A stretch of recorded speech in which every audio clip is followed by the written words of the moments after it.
Kakapasok lang Justice Leonen. May sinabi patungkol sa pagpapauwi kay FPRRD Tagumpay, makakauwi na. Tagal na niya na. Ayan, syempre itong balitang ating matutunghayan ngayon ay nagmula kay Boses ng Bayan PH. At ito po ang inyong lingkod na si BT na magbibigay ng reaksyon at komento dito sa video na ating matutunghayan ngayon. At huwag na natin pagtagalin at sabay-sabay na nating panoorin ang laman ng video na hatid sa atin ni Boses ng Bayan PH at bibigyan natin ng reaksyon ng balitang ito. Pasok! Magandang araw mga kaibigan.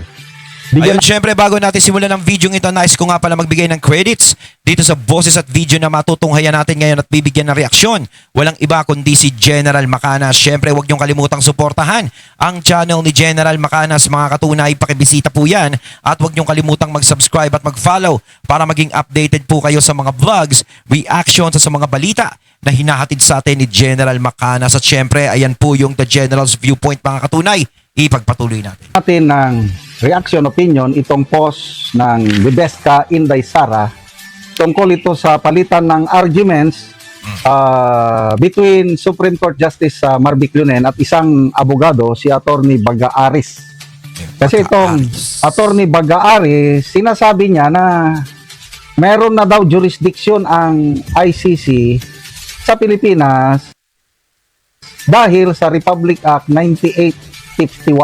Opo.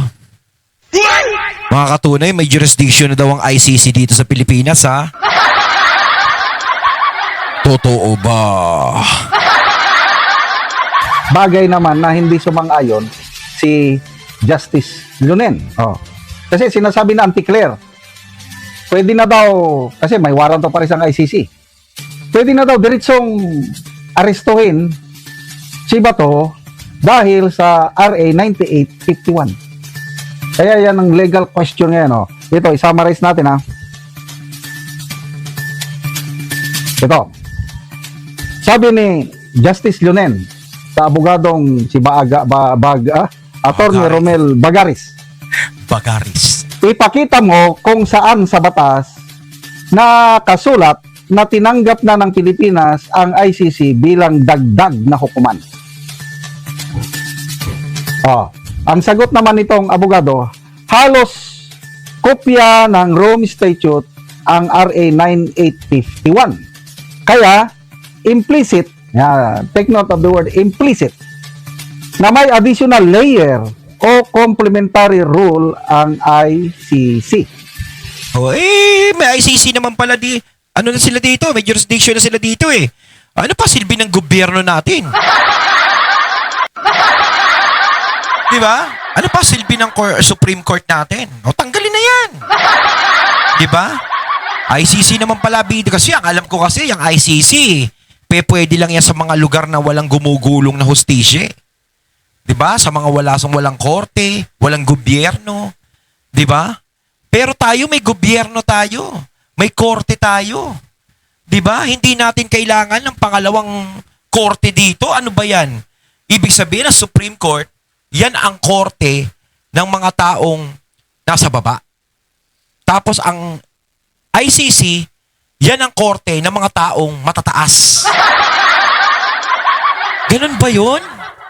Meron na tayong mga upper level tsaka lower level? Aba, iba na pala Pilipinas ngayon. Masyado ng upgraded. Yan ang sagot ng abogado. Ang dirada ni Justice Leonen ganito. Yun. Ang Kongreso, kinopya lang ang core crimes. Pero, hindi nila isinama ang ICC, ang prosecutor, ang complementarity, o ang ibang procedures ng Rome Statute sa batas ng Pilipinas. So, klaro. Punta tayo sa mas detalyadong palitan nila. Ayan, sige nga, General. Okay. Where is, sabi ni Justice Lunen, where is in the the statute,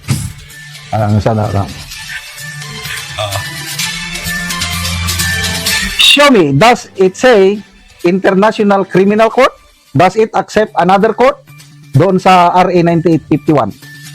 Sinubukan ni Bagares ipaliwanag na implicit umano sa batas ang acceptance sa ICC mechanism dahil halos kopya raw ng Rome Statute ang RA 9851. Pero, muling bumanat si Leonen, you are not answering my question. Where in the Ari kayo. statute does it say that the President should bind ourselves to an additional layer? Dito, muling iginiit ni Bagares na may implied recognition umano dahil sa Section 2 at Section 15 ng batas na tumutukoy sa interpretation gamit ang international law. Pero, muli siyang pinigilan ni Leonen. Interpretation of the act, which means the text must already be there.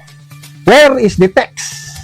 Which actually says that it recognizes or allows the President to add another court, yung ICC. Korte na daw yun ng Pilipinas dahil sa RA 9851. Grabe, no? Korte na daw natin sa Pilipinas ang ICC. So may karapatan na sila na manghuli ng kung sino-sino dito sa Pilipinas. Manghuli ng mga matataas na tao. No? Mga senador, dating presidente. No? Kumbaga, yung ICC ay nandito sa ngayon lang. Diba? Ngayon lang sila kailangan eh. Sa totoo lang. Kasi sa totoo lang talaga, kung yung katulad nila PRRD, eh dito lilitisin sa Pilipinas yan, 100% sureball mapapawalang sala yan. Diba? Mapapawalang sala yan. Kasi para sa akin, no, sa atin, alam natin na walang ginawang masama doon sa ginawang pamamalakad ni PRRD sa war on drugs. Diba? Walang ginawang masama yan. So, sa ICC, masama yun. Diba? Kung ano yung kabutihan ng isang politiko na ginagawa masama sa ICC, ikukulong nila yun. Ang ibig kong sabihin kasi, ngayon lang nila kailangan yung ICC. Dahil alam nila na iyan ay isang malaking sandata para masawata yung mga kalaban nila. Yung mga kumakalaban sa kanila. Diba? Kasi alam nila dito sa Supreme Court, alam nila na walang mangyayari kasi alam naman nila na ang Supreme Court patas yan. Ang Supreme Court, tumitingin talaga yan sa batas at sa tunay na ano, di ba? Yung transparent. Yung ganun na yun. Di ba? Eh sa ICC, kita nyo naman, nakikinig lang sa iisang tao. Di ba? Parang ang hindi pinapakinggan yung mga dumidepensa kay PRRD. Di ba? Maski pa. Tapos yan, magiging legal dito sa atin sa Pilipinas na maging korte. Dalawa magiging korte natin. Saan ba ginawa ang ICC? Bakit naging legal dito ang ICC? Bakit nakabalik dito ang ICC? Para saan? Para sa mga Duterte at sa mga kaalyado ng mga Duterte at sa mga dumidikit sa mga Duterte? Doon ba kailangan ng ICC ngayon? At pagkatapos ngayon, pag naubos na, pag wala ng kalaban, sasabihin wala ng jurisdiction ng ICC rito. Ganun ba yun? Kasi talagang tingin ko, pinabalik lang yung ICC na yan para sa mga Duterte. Diba? Habang tumatagal ang interpellation, lalong lumilinaw ang pangunahing punto ni Justice Leonen na ang Kongreso ay pumili lamang ng ilang bahagi ng Rome Statute para gawing domestic law sa ilalim ng RA 9851. Pero hindi isinama ang buong ICC system. Kaya ayon pa kay Leonen, sabi niya, the House and the Senate agreed that only these parts of the Rome Statute would be part of domestic legislation. At nang tanungin niya kung may tahasang provision ba talaga sa batas na kumikilala sa ICC bilang dagdag na tribunal na pilitang umamin si Bagares, it's not there expressly, Your Honor. wala. It's not clear or expressly. Wala pala siyang binatbat eh. Kudos kay Justice Leonen. Implicit lang. Di kung implicit, malabo. Sa huling bahagi, tinanong ni Leonen kung nilabag ba ni dating Pangulong Rodrigo Duterte ang RA 9851 nang umatras ang Pilipinas sa Rome Statute. Sinubukan ni Bagares na sabing maraming international obligations pa rin ang Pilipinas tulad ng Geneva Convention. Pero, muli siyang pinutol ni Leonen at ibinalik ang sentrong tanong. Did the President withdrew from 9851? Saglit na natahimik si Bagaris bago sumagot. No, Your Honor. Dito nagtapos ang matinding exchange sa simpleng linya ni Lionel. So that's it. Thank you. Hindi nyo kaya ang Supreme Court Justice. Ordinaryong abogado lang kayo. Ano ba yan? Para sa ilang legal observers, malinaw umano ang gustong idiin ni Lionel. Take note na maaring kinopya ng Pilipinas ang crimes mula sa Rome Statute pero hindi automatiko ibig sabihin nito na isinuko na rin ng bansa ang buong judicial process nito sa Pilipinas. O, di ba talagang parang ginagawa nila lahat eh. Parang ginagawa nila lahat para ang mga Duterte ay matutukan. Di ba? Kaya nga masyado silang sumasandal sa ICC. Kumbaga, eto ng ICC, eto na yung pinakahuling barahan nila eh. O, kapag nga si VP Sara, baka pag nakalusot sa impeachment, baka mamaya ICC naman ang gawin nilang baraha dyan. Oh. Nako. Okay, so, yung RA 9851, kagaya ng sinasabi ng Tikler, na pwede nang gamitin yan para arestuin si Bato, nagkakamali sila. Dahil sa argument na Mantakin mo, abogado siya, si Anticler, hindi niya alam. Ayaw niya magtatanong kay Justice Lionel. Magtanong ka kay Justice Lionel. So, malinaw na sinasabi ni Justice Lionel na hindi tayo automatic na yung jurisdiction ng ICC ay nandito na gagalaw na sa atin ng dahil lang sa RA 9851. Kulang yun.